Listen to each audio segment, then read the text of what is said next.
কন্যাশ্রী রূপশ্রীর কোনো মানে নেই যদি দেশের মেয়েরাই না বাঁচে। আরজিকর কাণ্ডের আবহে বিস্ফোরক সাংসদ অভিনেতা দেব বুধবার ঘাটালে কর্মসূচিতে যোগ দিতে গিয়ে আরজিকরের চিকিৎসককে খুনের ঘটনাকে দুঃখজনক নিন্দনীয় ঘটনা বলে উল্লেখ করে এর বিরুদ্ধে সবারই প্রতিবাদ জানানো উচিত বলেই মনে করেন তিনি। এরপরে দেব বলেছেন, এই কন্যাশ্রী রূপশ্রী কিংবা বেটি বাঁচাও এর কোনো মানে নেই। তার কথায় কেন্দ্রীয় সরকারের সর্বদলীয় বৈঠক ডাকা উচিত, সব মুখ্যমন্ত্রীদের সঙ্গে বৈঠকে বসা প্রয়োজন। এমন ঘৃণ্য অপরাধ কিভাবে আটকানো যায়, অপরাধীদের কি শাস্তি দেওয়া যায় তা দেখা দরকার।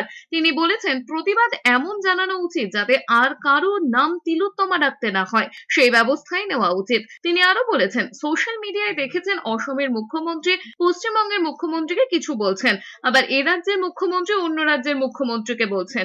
এটা পশ্চিমবঙ্গ বা অন্য রাজ্যের ইস্যু নয়, এটা সারা দেশের ইস্যু। এটা শুধু বাংলার বা অন্য রাজ্যের ইস্যু না, এটা আমার দেশের ইস্যু। এই কন্যাশ্রী বা রূপশ্রী বা বেটি বাঁচাও বেটি পড়াও কোনো মানে নেই যদি আমরা আমাদের দেশের বেটিদেরকে না বাঁচাতে পারি।